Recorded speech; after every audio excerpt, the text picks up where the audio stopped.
यह एक zombie film है जो हाल ही में आई है। मुख्य पात्रों की लड़ाई की क्षमता कमजोर है, लेकिन वे बुद्धिमान हैं। जब वे काम करते हैं तो वे कुशलता से काम करते हैं। यह ज़ॉम्बी आपदा का सामना करने का सबसे सच्चा तरीका है। फिल्म शुरू हो रही है।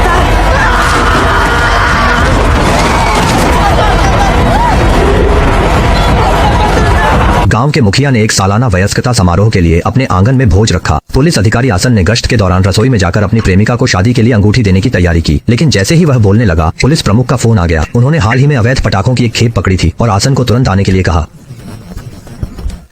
आसन को मजबूरन अंगूठी जेब में डालनी पड़ी और जल्दी से भोज स्थल से निकलना पड़ा। लेकिन जैसे ही आसन वहां से गया, एक कार भीड़ में घुस गई और सड़क के किनारे एक पिकअप ट्रक से टकरा गई। तब जाकर कार रुक पाई। मुखिया ने घायल ग्रामीण को उठाया और गुस्से में चालक से सवाल करने गए। जब उन्होंने कार का दरवाजा खोला तो पाया कि चालक कांप रहा था। स्थिति को समझने से पहले ही उसे खेत में धकेल दिया गया और उसने मुखिया को मारा हुआ देखा। आसपास के ग्रामीण सभी हैरान रह गए।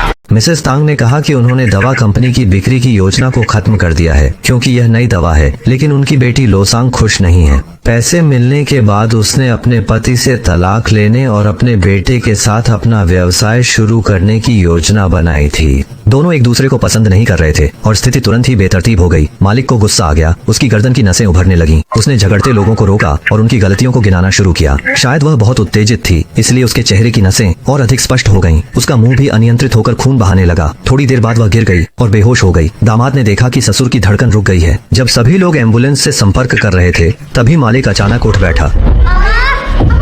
उसका चेहरा बेहद पीला हो गया। गले से गहरी गरज निकली। जब उसने बटलर को आते देखा तो उसने तेजी से उसकी ओर दौड़ लगाई, लेकिन बड़े दाढ़ी वाले ड्राइवर ने मदद के लिए दौड़कर उसे भी गिरा दिया। उसने तुरंत दौड़कर अपने पिता को पकड़ लिया, लेकिन उसके पैर अस्थिर हो गए और वह गिर गया।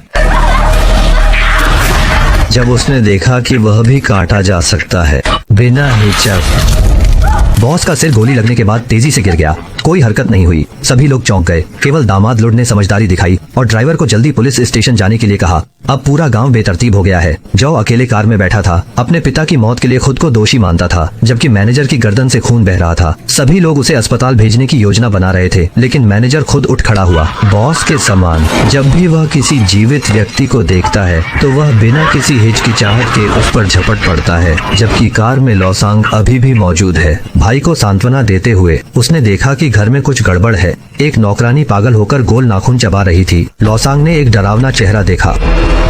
भाग्य से गाड़ी जल्दी चालू हो गई और सस्ती नौकरानी पहियों के नीचे आ गई। लोसांग डर के मारे हॉल में भागा, लेकिन उसे पता चला कि उसका बेटा और पति गायब हैं। फर्श पर खून के धब्बे थे। फोन करने पर कोई जवाब नहीं आया। अचानक एक सस्ती नौकरानी बेडरूम से बाहर आई। दोनों जल्दी से बाहर भागे। जब वे कार के पास पहुंचे तो देखा कि पहले दबाई गई नौकरानी गायब थी।